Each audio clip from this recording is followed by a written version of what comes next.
Mother's Day is May 10th, and while there are a variety of historical points to which we can refer to the first Mother's Day, the story that most often gets told in West Virginia is about the Jarvis women. Just before the Civil War, Anne Reeves Jarvis helped start Mother's Day work clubs. These clubs later became a unifying force in a part of the country still torn by the Civil War. In 1868, Jarvis organized Mother's Friendship Day, at which mothers gathered with former Union and Confederate soldiers to promote reconciliation.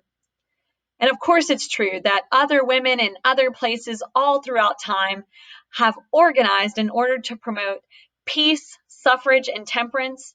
It was actually Anne's daughter, Anna Jarvis, who organized the first official Mother's Day celebration at a Methodist church in Grafton, West Virginia in 1908.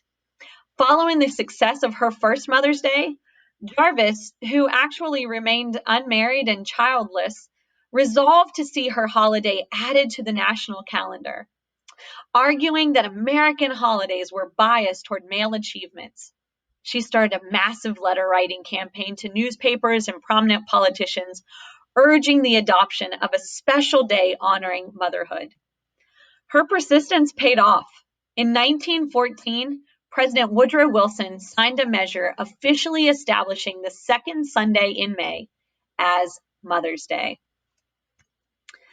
Jarvis later denounced the holiday and denounced the holiday's commercialization. She spent the latter part of her life and a lot of her wealth trying to remove the holiday from the national calendar.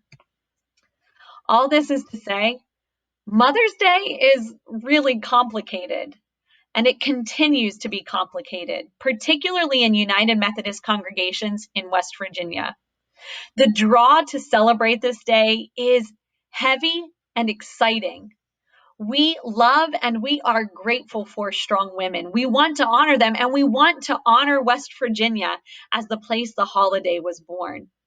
But sometimes the celebration is also painful. I've talked to many women in my years of full-time ministry for whom this is a day they simply can't come to church. It's painful for those who have lost mothers. It's painful for those who have lost children. It's painful for those who do not seek to equate womanhood with motherhood. It's painful even for those who desire motherhood, who long to have children, but have not yet had that desire fulfilled. There's a variety of experiences, a host of mothering experiences, which often fall at the intersection of joy and struggle and not neatly into a box. For those of you for whom this day brings more contemplation and grief than celebration, for those of you who never felt yourself described in the pages of Scripture or in the illustrations used on Mother's Day from the pulpit, I want you to know that you are valued, you are loved, and your experience is valid. On this complicated holiday, I know I can't share something that will speak to every woman or every family scenario, but I want to share a little bit of my experience in the same hope that Anne Reeves and Anna Jarvis had, that women can hear one another and use our variety of experiences to build unity, peace, and support. And I couldn't think of a better way to share my experience than to introduce you to my mom. My mom is an avid reader. When we were growing up, her books were always all over the house, and her head was always in a book. I watched her read all the time. When I was very small, we lived in town, and we would go for long walks to the public library.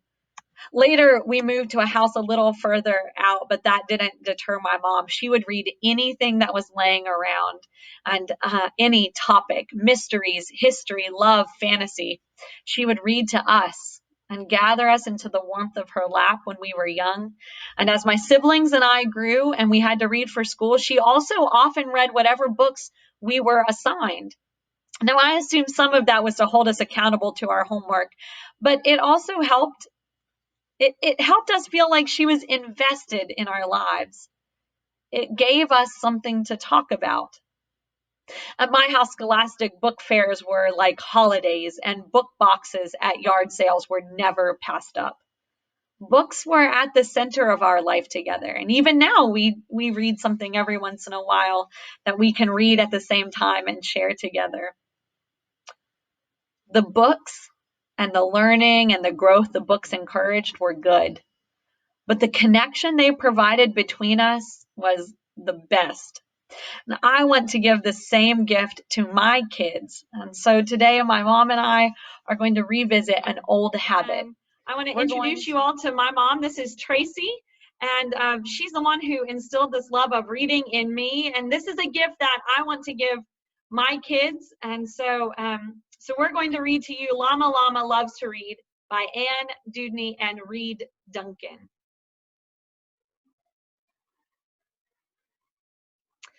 Llama Llama learns at school, counting, writing, reading rules. Friends and school, there's nothing better. Llama learning all the letters.